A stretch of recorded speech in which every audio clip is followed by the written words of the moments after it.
Hello everyone, this is Johannes Marlow, and today I want to give you an insight into a new concept which we're working on. And we are the Memory League team, the International Association, and Memory Sports TV. And this concept is not fixed yet. So we need and we want your feedback. We will give you a full explanation of what we are going to plan here and how it would look like. But if you have any ideas, any recommendations, anything what bothers you, just let us know. But also, if you like already our approach here, go ahead and write that in the comments and give us your feedback. The idea is a Memory League World Tour 2021. Sounds big, and it is big.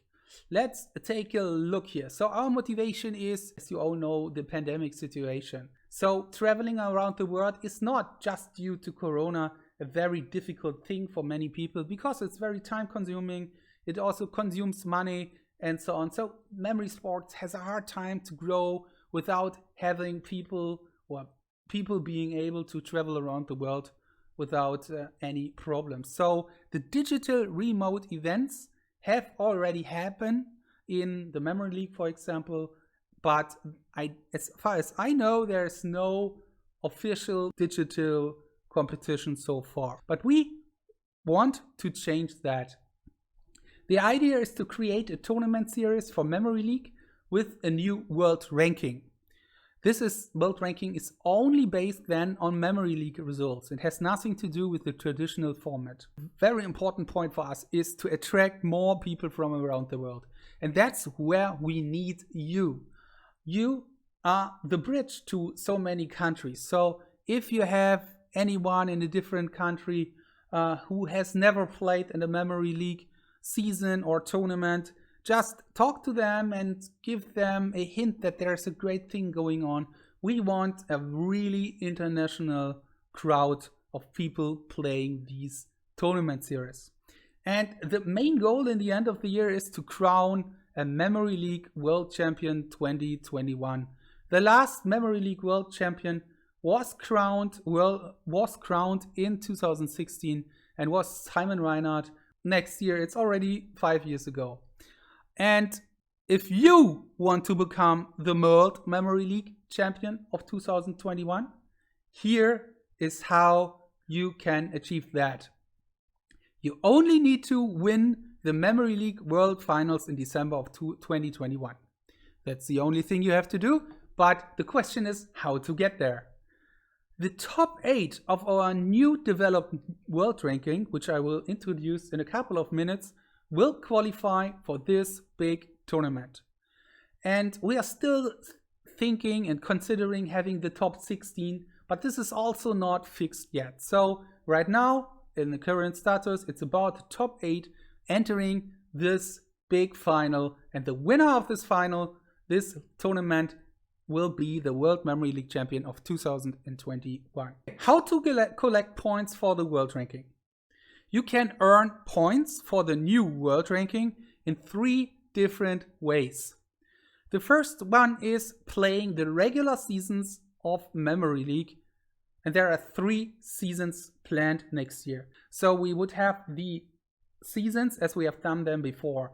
Players would be divided into different divisions. But no worries. If you earned a specific spot, like you went up to another division, in Division 10, you will also have that in Division 11. So there's not really a change about the regular season. We will have 3 seasons next year, but this time, for the first time, you can collect points for the world ranking. How many points? I will explain later. Second option to get points for the world ranking is to play the qualification for the new Slam tournaments. Also 3 qualifications for that. And the new Slam tournament is the third option how you can achieve and get new points for the world ranking. There will be also 3 Slam tournaments. And I will introduce you to all these different kinds of tournaments right now. The regular season and the season finals. These are exactly or almost exactly the same as we have done that before. So it is planned right now to have the 11th overall season between January and March. The 12th season would be between April and June, and the 13th season between August and October. What we want to introduce here is that we have the regular season for 2 months only, and the season finals, as well as all the relegation matches going up and down in different divisions within 1 month. And we want to introduce strict deadlines here.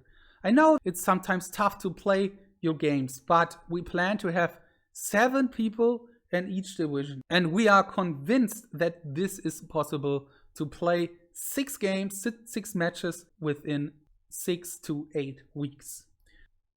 What we want to do is we use the well-known format as done in the previous seasons. So not a real big change here for the regular seasons and the season finals. But second, the slams, and that's a new kind of competition. For the slams, there will be 3 tournaments, and these 3 tournaments will be on fixed dates in April, July, and November. And these tournaments are supposed to be knockout tournaments starting with a round of 16.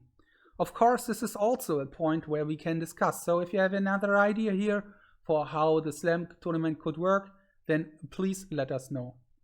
And the idea is to play the round of 16 of this knockout tournament until the final. So round of 16, quarterfinal, semifinal, and final between Thursday and Sunday, a specific Thursday and Sunday. So we want to announce these dates already in the beginning of the next year. So you can plan and take a day or 2 days off if you need it and you want to participate there in the slams. I know that's a bit more difficult than just organizing your matches as in the regular seasons. But we believe if you're going to a real tournament and traveling to a different country, it means way more effort than competing from home and taking a day off or 2 days off for these specific weekends. And the main idea is that the organizer schedules the matches, and every match for every competitor will not start before 8 a.m. the local time of the competitor and after 8 p.m. of the local time of the competitor. So you have to make sure that you are available in this time zone. You will get the exact scheduling a couple of weeks, I think 2 weeks before the competition, at least for the round of 16. And you don't have to play after 8 p.m. and before 8 a.m. Of course, if you are willing to agree that you want to play at 10 p.m. at night, that's up to you, and you can inform us about that. That helps us a lot, but that is an additional time slot. So you can't say I want to play at 8 p.m. at 10 p.m. but I don't want to play at 10 a.m. That's not possible. Please just give us an additional time slot, which we would try to give you the chance for playing for that. And the format of this slam tournament is also not finalized. So the idea is to have also head-to-head matches similar to the playoffs of Division 1. Details to be discussed. There are 2 ways to qualify to such a slam tournament. Here's the first way. By playing the Memory League season, which is before the slam. So if the slam is in April, then you can play the Memory League regular season between January and March. And here's how it works. So all competitors through all the divisions who play in the regular season will get a qualification score, which is calculated. I will show you the formula later, or the suggestion for the formula later, based on the results in the disciplines played during the season. If you play the regular season, it's just about January and February. So all the disciplines you play in the different matches can be used to calculate your qualification score. The qualification score for a specific discipline is based on the average of the best 3 results in that discipline.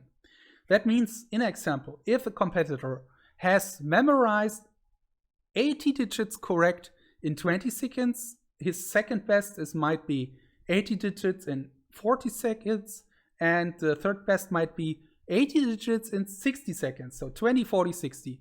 Then of course the average would be 80 digits in 40 seconds. And that's how we would suggest to calculate this score. And we would do that for all the disciplines, but only the best 4 qualification scores count for the qualification leaderboard. So if you have a really worse score, in example in names, then you don't have to bring it in. It's okay to have only the other 4 disciplines. And then, according to that qualification score, after 2 months, all competitors from all divisions are ranked in a single qualification score leaderboard. So I just make this abbreviation here, QSL, to make it a bit shorter.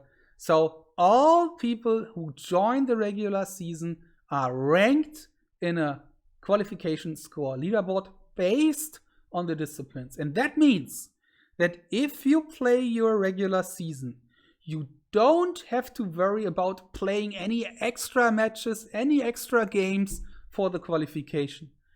Of course, you have to keep a bit of an eye on specific disciplines. Let's say if you just messed up images for 8 times and you still have no average, no nice score here, then you might keep an eye on that.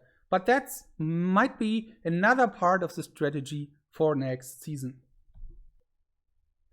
And in the end, the top 12 of this leaderboard qualify directly for the Slam.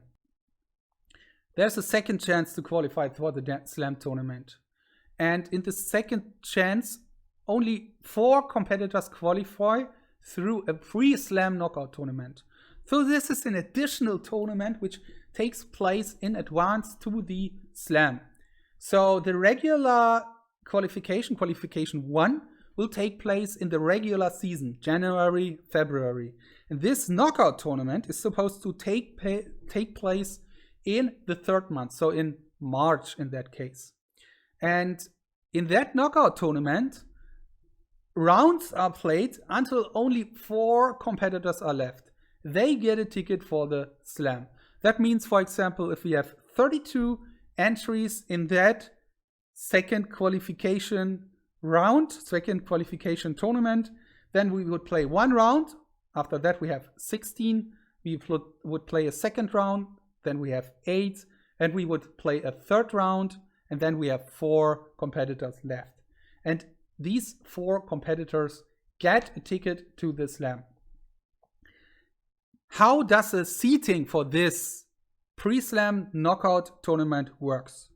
As I mentioned before, the top 12 are already qualified. They don't need to play this tournament, but everyone else in the list is allowed to play this tournament. And the seating is again based on this leaderboard. So the person who is number 13 in this QSL qualification Slam leaderboard is seated at spot 1 for this knockout tournament.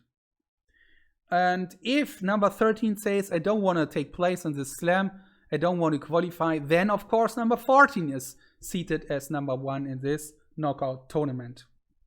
We also want to give people a chance to play the Slam without playing the regular season. So in reality, everyone else who wants to join that knockout pre-qualification Slam tournament can enter, and these people who enter without taking part in the regular season get a seat below the people who played in the regular season. So if we have 32 competitors who played in the regular season and get their spot in this knockout pre-slam knockout tournament through the regular season, they are seated first. And everyone else who hasn't played anything up to that point will be seated randomly after these people. We have the regular seasons, we have the slams, and we have the qualification for slams. Qualification 1 and 2. These are actually counting as one qualification, but there are 2 options to qualify. Okay, so you can get world ranking points. The question is, how do you get your world ranking points now?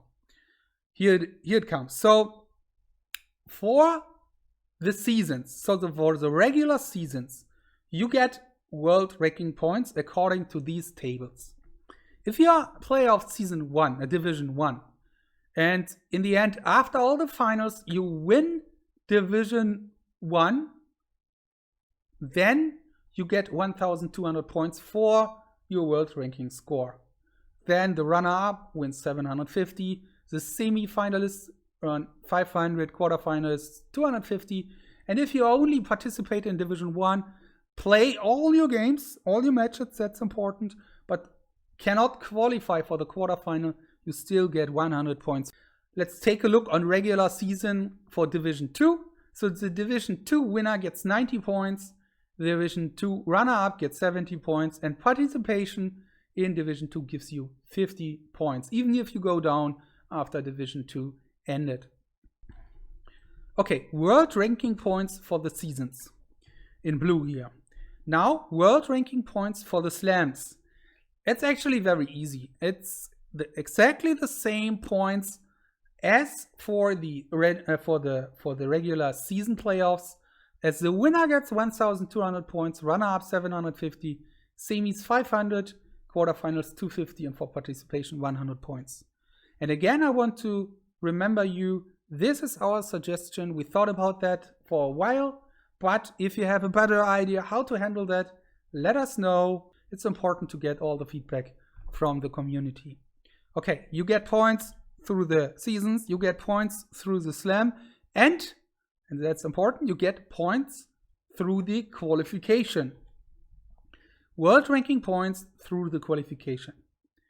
Okay, so as I explained, you will get some kind of qualification score through your disciplines.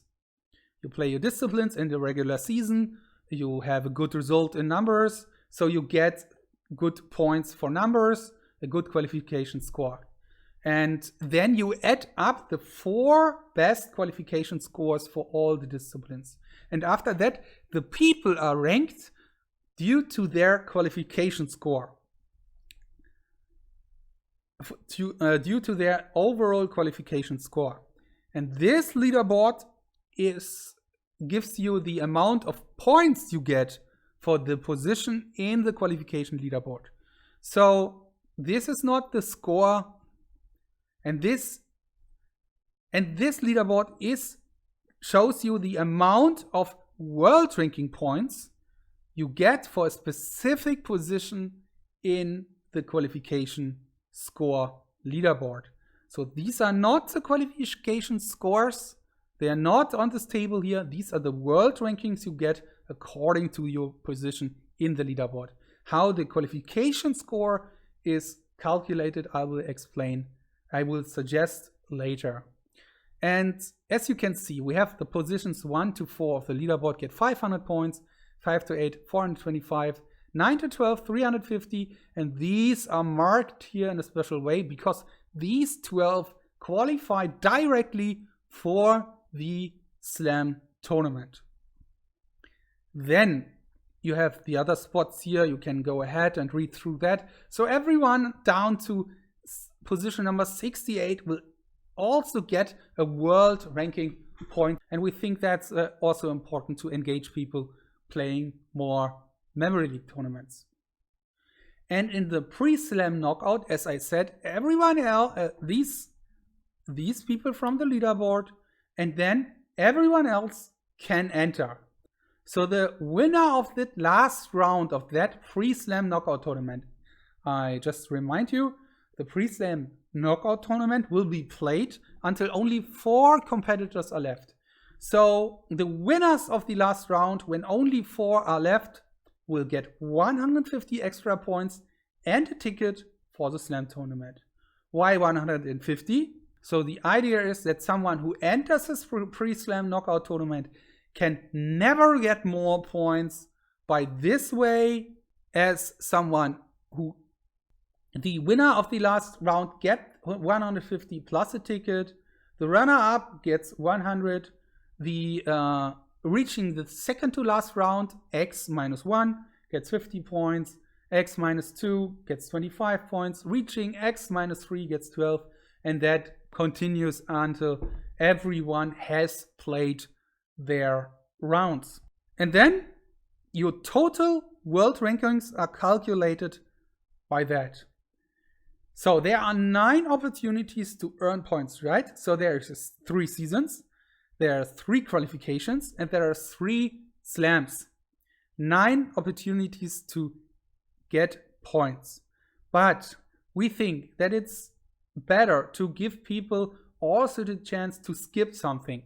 So if you cannot play all the seasons, if you cannot play all the slams and qualifications, you should be also able to go to a good position in the world ranking.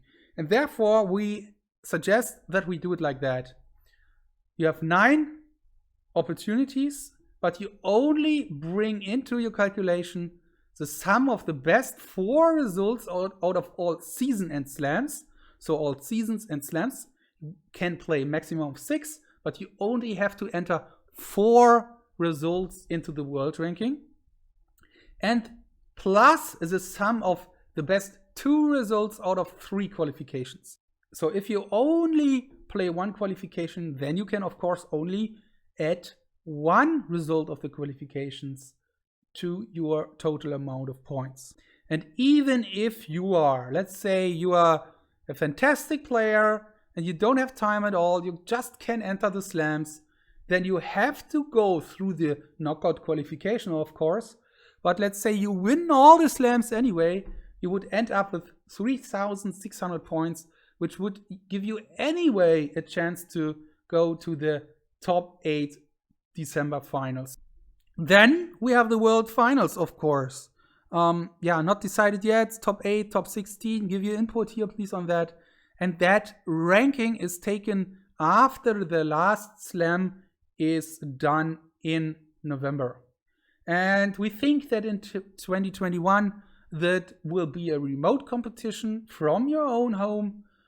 But for the future, it would be great to have that, a real life event, maybe also getting sponsors or something like that. And the format for the World Finals is also not decided yet. I think and that it might be a good idea to also do the knockout tournaments and not to shuffle around between too many different options, because it's really a bit strange. It might be a bit strange to have too many formats, and also you qualify through a specific format. And I think you should keep this format also for the World Finals, or at least a quite similar format, because you qualified through such a format. And here you see a schedule how it could look like for the next year. So we start regular season 11 in January, February, as you have it done before in the other seasons. Here is a strict deadline, so you need to have played all your regular season 11 matches by this point, and in March there will be the playoffs and the finals of season 11. In addition to that, you play the qualification for the Slam 1. But as I said, there is no extra games needed.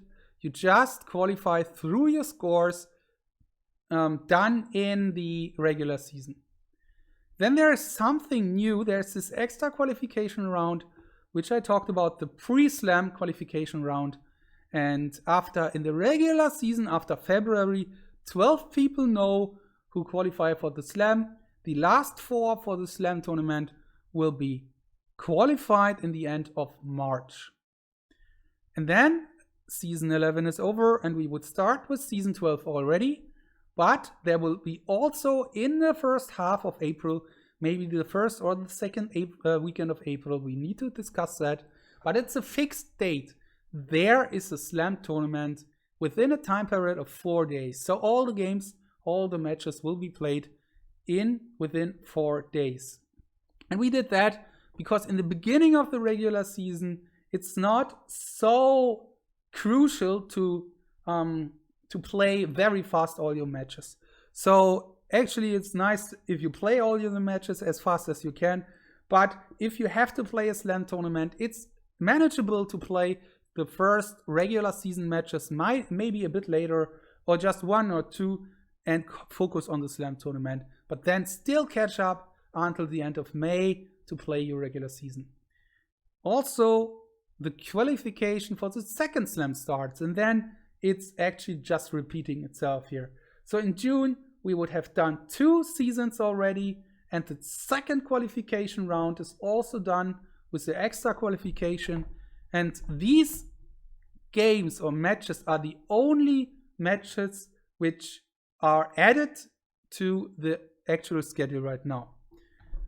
Second half of the year, we were thinking about having a 1 month, not a break because there's still the slam tournament in July, but everything else is open in July. So no regular season in July, and that gives us a chance, if we don't want that, but if there is some delay, we still can catch up here in July by playing other matches. So that gives us a bit of time to breathe here. Then third season, or 13th overall season, starts in August, same procedure. Qualification 3 starts. October, we have the playoffs and the extra qualifier. And in November, we have the Slam 3 tournament on a fixed weekend. At this point, you know where you are in the world rankings, and you know who gets to the world finals, which are held in December on one specific weekend, Thursday to Saturday, Sunday, something like that. November looks very empty then, and of course, if you have any more ideas how to also motivate others, maybe not the top players because they are focusing on that, but others to play other tournaments, you're very welcome to share your thoughts here, what else could be played in November. But actually, it's already a very tight schedule and people have a problem to play all their matches.